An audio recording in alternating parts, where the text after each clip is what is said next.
పల్లవి creative ఫీల్డ్లో work చేస్తోంది అత్తయ్య. అందమైన అమ్మాయి ఆ ఫీల్డ్లో ఎదుగుతుంటే ఓర్వలేని చాలా మంది రకరకాల పుకార్లు పుట్టిస్తారు. ఇప్పుడు మీ అబ్బాయితో కలిసి పాటలు కూడా పాడిందంటే ఆ పుకార్లు ఇంకా ఎక్కువైపోతాయి. సెల్ఫ్ కాన్ఫిడెన్స్ ని దెబ్బతీస్తాయి. ఎవరి గురించో ఎందుకత్తయ్య, ఒకసారి రేణు కూడా ఆయనకి పల్లవికి మధ్య ఏదో ఉందని ఫీల్ అయి మీతో అంటే మీరు మా ఇంటికొచ్చి నన్ను అడిగారు, గుర్తుందా? అవునమ్మా, పల్లవి అందరితో క్లోజ్గా ఉంటుంది. ఆ పద్ధతిని ఎవ్వరూ అర్థం చేసుకోలేరు. అర్థం చేసుకోకపోయినా అందరి నోళ్ళకి అడ్డుకట్టు వేయాలంటే ఒక్కటే మార్గం. మంచి సంబంధం చూసి పల్లవికి పెళ్లి చేసేయాలి. నేనా? అవునత్తయ్య, పల్లవిని మన ఇంట్లో మనిషిగా ఫీల్ అవుతున్నారు కాబట్టి ఆ బాధ్యతని మీరే తీసుకుంటే ఇంకా బాగుంటుంది. వేరే ఎవరడిగినా కాదంటుందేమో కానీ మీరడిగితే నో అనలేదు.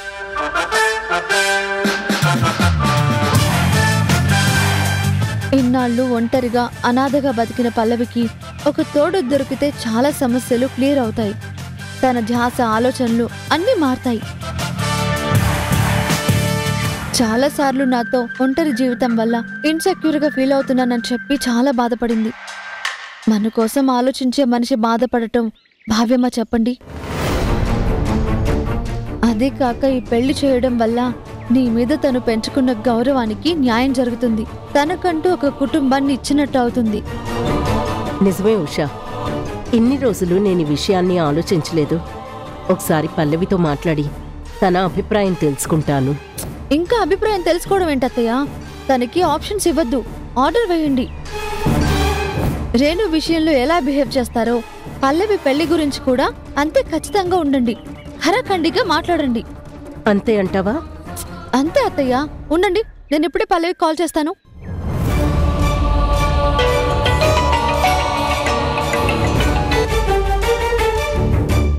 హాయ్ పల్లవి. ఏంటి ఉషా, మళ్ళీ కాల్ చేసావు? రోడ్డు మీద మాట్లాడింది సరిపోలేదా? లేదు పల్లవి, కొంచెం మిగిలింది. అది పూర్తి చేద్దామని మా అత్తయ్య గారి దగ్గరికి వచ్చాను. ఆంటీ దగ్గరకా? ఏ, నా మీద కంప్లైంట్ ఇవ్వడానికి వెళ్ళావా? అవును, అందుకే వచ్చాను. ఈ ప్రపంచంలో మా ఆయన తర్వాత నాకే ప్రాబ్లం వచ్చినా గుర్తొచ్చేది అత్తయ్యే. నువ్వేం చెప్పావు? మొత్తం అంటున్నాను కదా, అర్థం చేసుకో.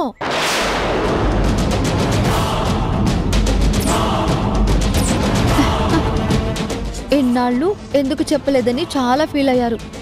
నిన్ను కలవాలంటున్నారు. నువ్వు వస్తావా లేక మమ్మల్ని మీ ఇంటికి రమ్మంటావా? ఇలా ఇవ్వమ్మా, నేను మాట్లాడతాను. ఇదిగో మీ ఆంటీ మాట్లాడతారంట.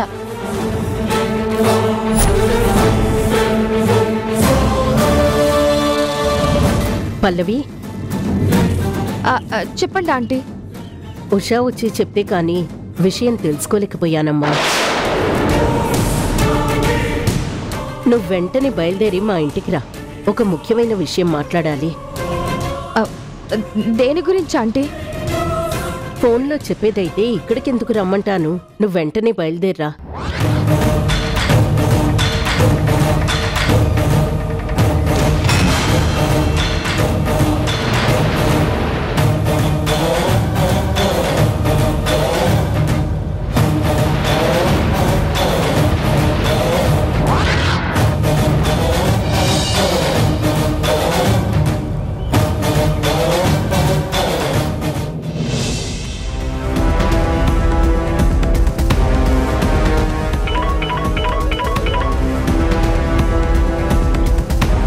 చెప్పమ్మా మేఘనా. డాడ్, సర్వెంట్ అరేంజ్ చేస్తానన్నావు, ఇంకా దొరకలేదా? దొరకలేదమ్మా, అందుకే మన మనిషిని పంపించాను. మన మనిషా?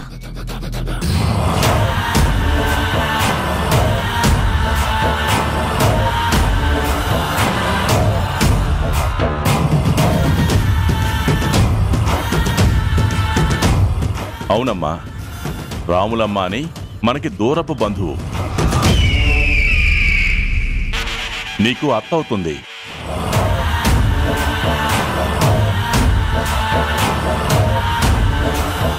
నీ చిన్నతనంలో కొంతకాలం నీ ఆలనా పాలన తనే చూసుకునేది, గుర్తులేదా? గుర్తు వస్తుంది. ఆవిడ కొంచెం నోరు ఎక్కువ కదా. నోరు ఎక్కువైనా మనిషి మంచిది. పని మనిషిలా కాకుండా సొంత మనిషిలా అన్ని పనులు చేస్తూ నిన్ను ప్రేమగా చూసుకుంటుంది. తన చనువు కొద్దీ నన్ను కూడా నోటుకొచ్చినట్టు మాట్లాడుతుంది.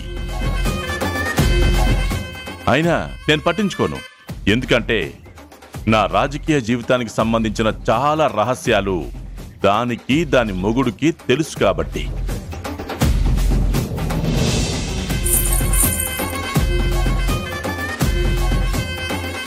ఈ మధ్య దాని మొగుడు దాన్ని వదిలేసి ఎటు వెళ్ళిపోయాడు. అన్నలా ఆదరించాల్సిన నేను తన గురించి పట్టించుకోవట్లేదని వాళ్ళ దగ్గర వీళ్ళ దగ్గర నా గురించి ఏదేదో మాట్లాడుతుందని తెలిసింది. మన వీక్నెస్ల గురించి తెలిసిన వాళ్ళు బయట ఎక్కడో ఉండే కన్నా వాళ్ళని తెచ్చి మన దగ్గర పెట్టుకుంటేనే మనం సేఫ్గా ఉంటాం. అందుకే దాన్ని మీ ఇంటికి పంపిస్తున్నాను.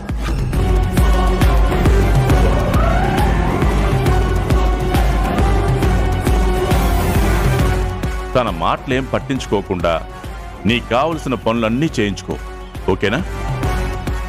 సరే డాడ్, బాయ్. బాయ్ తల్లి.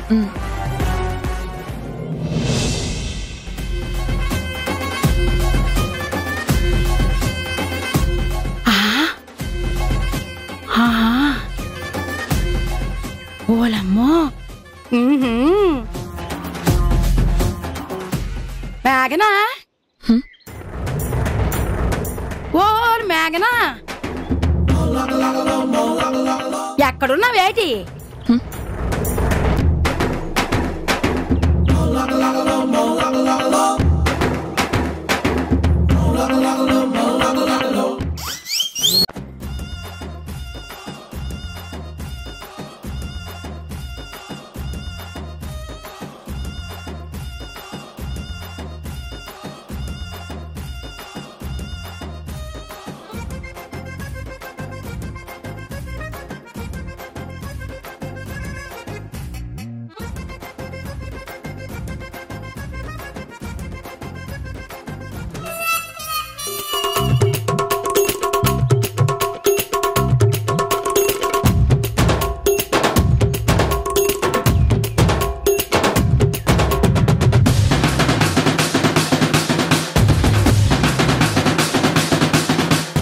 ఏటం అలా చూస్తున్నా?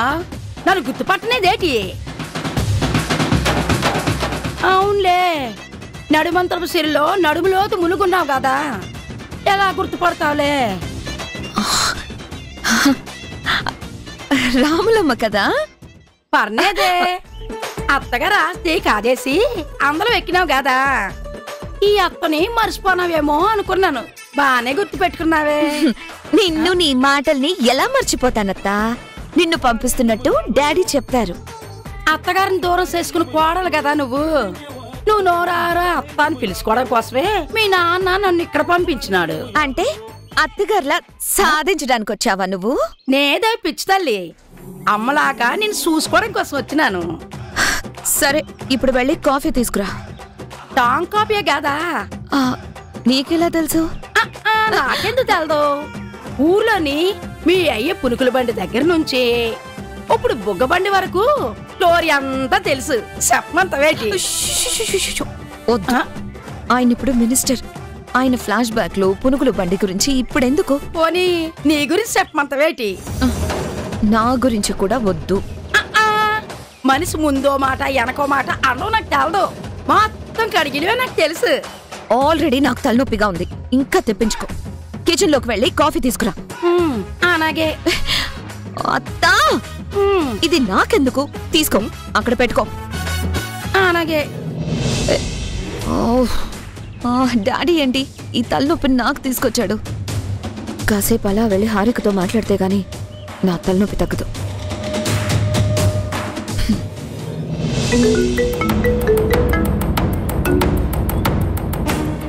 హలో అక్క.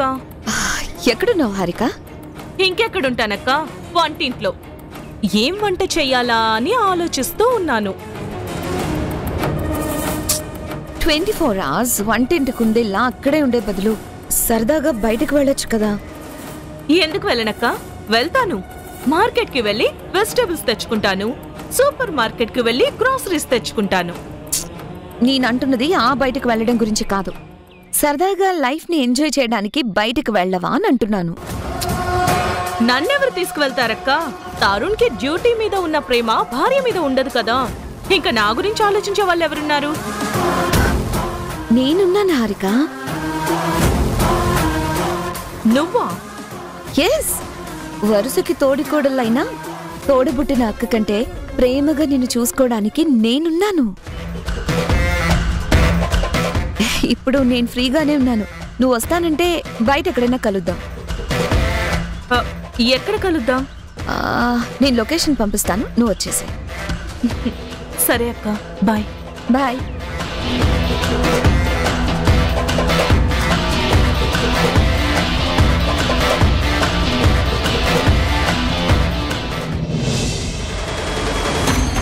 ఉషా నా గురించి కిరణ్మయ్యి ఆంటీకి చెప్పేసిందా?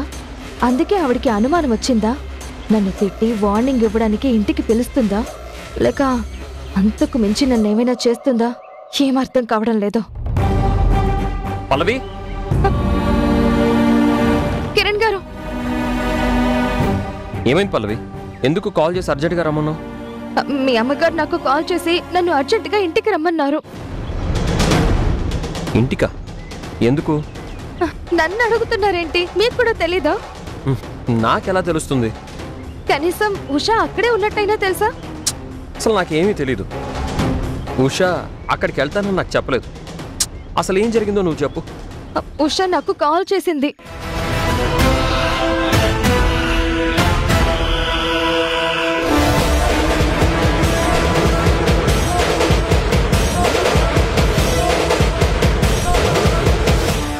ఉషా మాటలు, ఆంటీ టోన్ రెండూ చాలా తేడాగా ఉన్నాయి.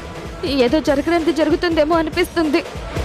మన మధ్య ఏం జరిగిందో నీకు నాకు తప్ప ఎవ్వరికీ తెలీదు. అలాంటప్పుడు ఉషా అమ్మకి ఎలా చెప్తుంది, ఏమని చెప్తుంది?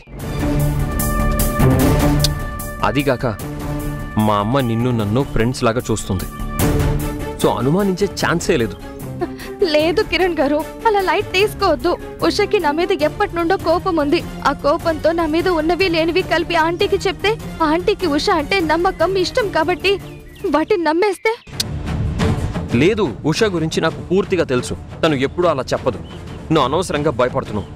అనవసరమేంటి కిరణ్ గారు? అసలే నా రాత బాగోలేదు. ఒకవేళ ఆ రాత్రి మన మధ్య జరిగింది ఆంటీకి తెలిసి అడిగేస్తే టెన్షన్ లో నిజం చెప్పేస్తానేమో అని భయంగా ఉంది. స్టాప్ ఇట్ పల్లవి. అమ్మకి తెలిసే అవకాశమే లేదు. ఎందుకు ఏవేవో ఊహించుకుని భయపడుతున్నావు? అయ్యో, నా పరిస్థితి మీకు అర్థం కావడం లేదు కిరణ్ గారు. సరే, ఏడోకు, టెన్షన్ పడుకో. నీకు తోడుగా నేను వస్తాను, సరేనా? నిజంగానా?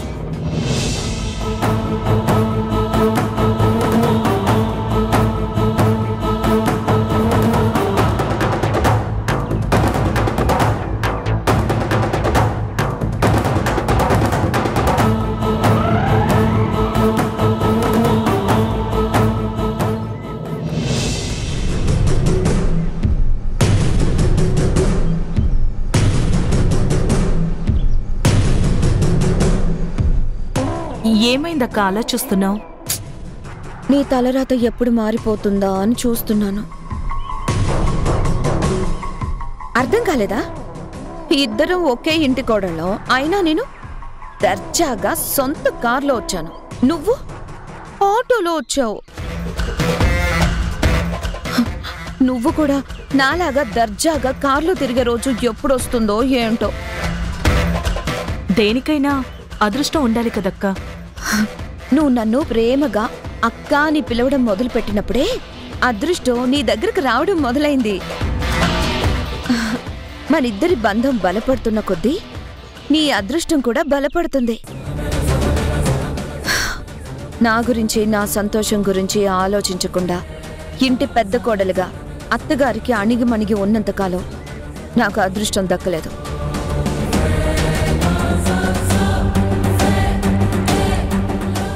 నా గురించి నేను ఆలోచించుకోవడం మొదలుపెట్టాకే ఇంత అదృష్టవంతురాలను అయ్యాను. అలా నీ అత్తగారిని ఎదిరించమని నీకు గీతోపదేశం చేయడం లేదు. అత్తగారికే కాదు, ఆ ఇంట్లో ఎవ్వరికి నువ్వు భయపడాల్సిన అవసరం లేదు అని మాత్రమే చెప్తున్నాను.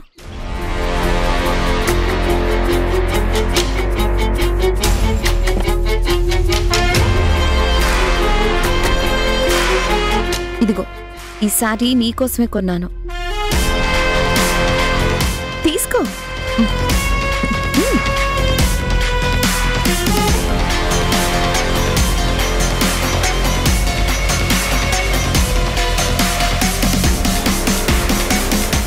డిజైనర్ వేర్, ఒక్కొక్కటి 25,000. నా కోసమా? అవును, నీకోసమే. ఆ ఇంటికి వెళ్ళిన తర్వాత నువ్వు ఒక్క చీర కూడా కొన్నట్లేవు. అన్ని పాత చీరలే వాడుతున్నావు. అందుకే. థ్యాంక్ యూ అక్క.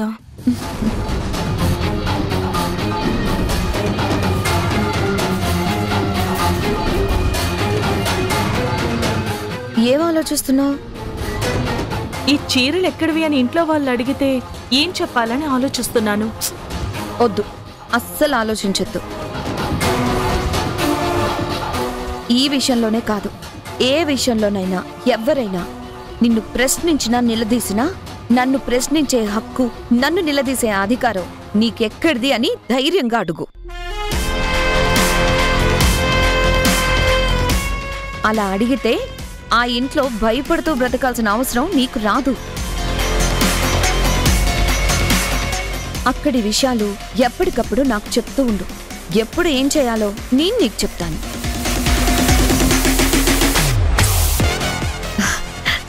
నీకెప్పుడు ఏ అవసరం వచ్చినా తోడబుట్టిన అక్కలా నీకు తోడుగా ఉండడానికి నేను సిద్ధంగా ఉంటాను. ఓకేనా? థ్యాంక్స్ అక్క. బాయ్.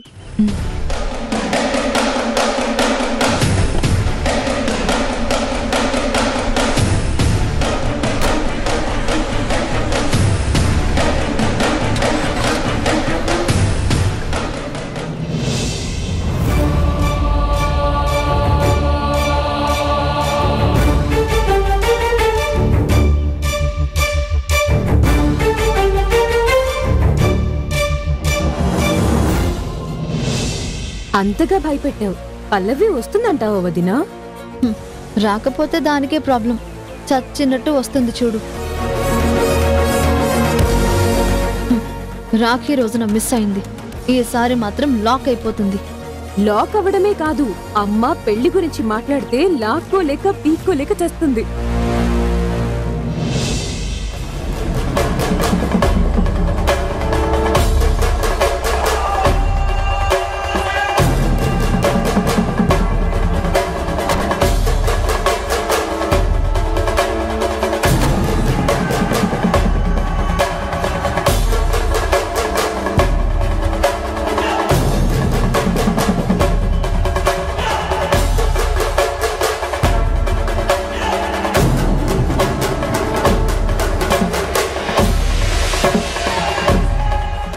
పల్లవితో పాటు మీ అన్నయ్య కూడా వచ్చాడేంట్రేను? భయంతో వణికిపోతూ తోడు తెచ్చుకుందేమో వదినా. భయమైనా బాధైనా మీ అన్నయ్య నా పక్కన ఉండాలి, దాని పక్కన కాదు. ఇదే లాస్ట్ టైం లే వదినా, ఇక మీదట ఆ ఛాన్స్ ఉండదు కదా. అమ్మా, పల్లవి వచ్చింది. అమ్మా పల్లవి, ఇన్ని రోజులు నిన్ను మా కుటుంబంలో ఒకదానివే అనుకున్నాను కానీ అంతకు మించి ఆలోచించలేకపోయాను.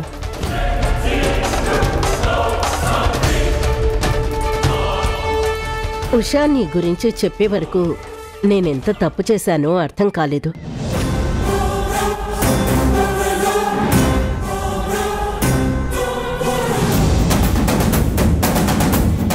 తప్పేంటంటీ? అన్నీ అత్తయ్య చెప్పాలా ఏంటి?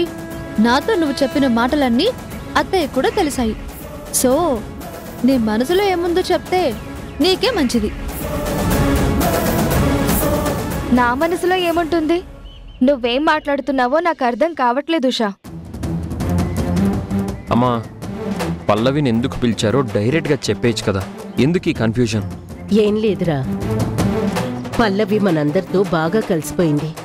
నీ కెరియర్కి హెల్ప్ అవ్వడం కోసం తను ప్రొడ్యూసర్గా మారింది.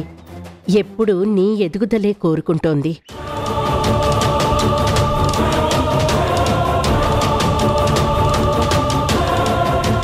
అలాంటిది మనం పల్లవి జీవితం గురించి, భవిష్యత్తు గురించి ఆలోచించకుండా ఎలా ఉంటాం?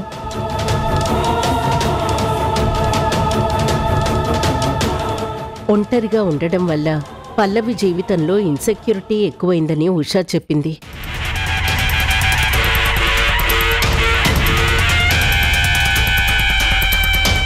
అదీ కాక మీ ఫీల్డ్లో ఒంటరి ఆడపిల్లల మీద ఎలాంటి రూమర్స్ వస్తాయో నాకు తెలుసు.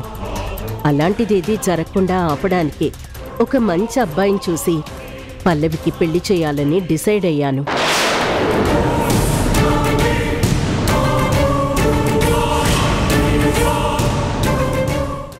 మీ మాటల్లో తప్పు లేదు, కానీ మా ఇద్దరి మధ్య ఎప్పుడో తప్పు జరిగిపోయింది అని కనీసం ఇప్పుడైనా అందరికీ చెప్పండి.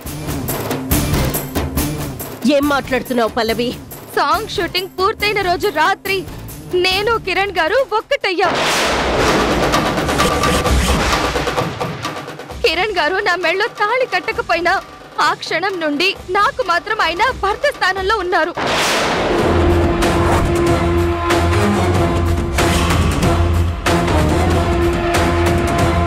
కిరణ్, పల్లవి చెప్పేది నిజమేనా? నా కడుపున చెడబుట్టావు కదరా.